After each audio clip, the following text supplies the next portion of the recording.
I was there the day everything changed in the village of Ukena.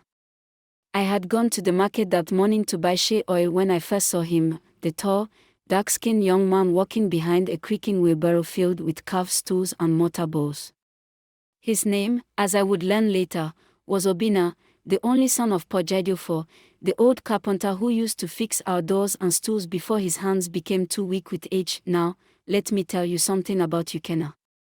It's not a place where things change quickly. We are known for our palm oil, thick-walled huts, and noisy moonlight dances. The king, Igwe Okafor, had ruled for over 30 years, and everyone knew his only daughter, Princess Chika, was the most sought-after young woman in all the neighboring villages. But she was not for just anyone. The Igwe had decreed she would only marry a man who could build something fit to last for generations, and the man must do it without asking for help or using iron nails. Many laughed at the challenge. Some said the king was just buying time until he could find a prince from another royal family. But when Obinna came to the palace courtyard with nothing but a bag of tools and a plank of Iroko wood, something shifted. I was standing near the gate when the guard stopped him. "Who are you to disturb the peace of the palace?" one asked. Obinna simply bowed and said, "I am the son of Jadiofo the carpenter. I have come to answer the king's challenge." The guard laughed. You have no name, no title, no warriors behind you." Obinna didn't respond. He reached into his bag, pulled out a smooth, dark carving, a three-legged stool shaped like an eagle with wings outstretched, and placed it gently on the ground. I watched as the other guards gathered around, murmuring. Even I, with my old eyes, could tell the craftsmanship was rare. The wings of the eagle flared so wide, they cast shadows like a bird about to fly. One of the elders who had come for court business said quietly, "This boy was born with his father's hands." Within minutes, word reached the king. Obinna was summoned to the palace hall, thatched roof held high by carved pillars, red cloth banners fluttering in the breeze. I followed, of course. Half the village did. No one wanted to miss what might happen. The king sat on his raised stool, surrounded by red-capped chiefs and his daughter Chika beside him, her eyes like burning coal, watching everything. "You know the rules?" Igwe Okafor asked. Obinna nodded. "Yes, Your Majesty. Build something worthy, without nails, within 7 days. And if you fail, I will leave Ukena and never return." The king nodded. "Let the gods be witness." And so, just like that, the carpenter's son began to walk. Obinna was given a patch of land behind the palace, just by the kola grove. It wasn't much, the shed, a few planks, and space to think. I went there every morning, just to see how far he'd come. At first, it looked like nothing. Just wood chips and silence. But by the second day, we began to notice. He wasn't building a throne. He was shaping something larger. I remember standing beside Mama Ijoma, the old widow who sells roasted maize. She tilted her head and muttered, "He's mad. This boy is building a house." And truly, that's what it was. A round hut, but not like the usual ones. His had carved windows that spun on pivots, a wooden door with no hinges, and a sloping roof shaped like the shell of a tortoise. Everything fitted into everything else like magic. No nails, no rope. Only wood on wood, dovetails, grooves, pegs. Ancient techniques, Pojadiofo must have taught him in secret. By the 4th day, people began bringing food to him, not out of pity, but out of quiet respect. Even the palace guards, once proud and mocking, now stood at a distance, whispering. Then there was the princess, Chika. She came on the evening of the 5th day, wrapped in a flowing blue wrapper, her hair plaited in long, thick rows. I saw her myself. She came with 2 maidens but waved them away before stepping across the sawdust-covered path. Obinna didn't bow. He only looked up, wiped the sweat from his brow, and offered her a stool he had made. "You don't fear talking to me?" she asked. "Sit in. I've spoken to wood for so long," he said. "I no longer fear what people say." She smiled, but I could tell there was something in her eyes that hadn't been there before. Curiosity, maybe. Or surprise. They spoke for a while, and then she left. But the next day, she came again. And the day after. No one could believe it. The king's daughter, speaking to the carpenter's son, seated beneath the shell-shaped roof he was still finishing, but not everyone was happy. That night, a shadow crept into Obinna's shed. I was returning from a naming ceremony when I saw movement, a figure slipping in and out like a thief. The next morning, Obinna's tools were scattered, and a section of his nearly finished roof had collapsed. The village buzzed with gossip. Some said it was jealousy. Others whispered that a suitor from a royal family in Saka had sent someone to sabotage the work, but Obinna didn't accuse anyone. He simply started again, sweat dripping down his back as he hammered quietly beneath the early sun. That was when something happened that I will never forget. Princess Chika arrived with her wrapper tied tightly for work, and she bent beside him to help.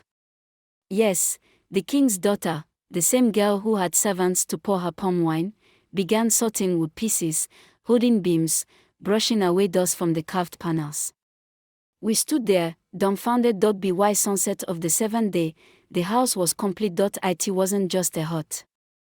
It was a living poem in wood. A round room with a center stool carved like a lion, 4 windows shaped like elephant ears, and a roof that let light in through carved stars. The walls were locked without nails, bound by precise cuts and curves. When the king came to inspect it, he said nothing at first.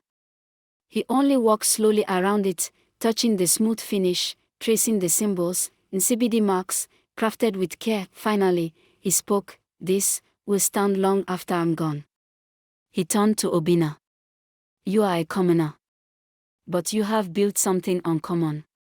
You have earned the right to ask for the hand of my daughter." The courtyard was silent. Every breath held. Obinna didn't speak right away. He looked at Chika, who was watching him too, her lips parted. He stepped forward. "If she will have me, then I would be honored."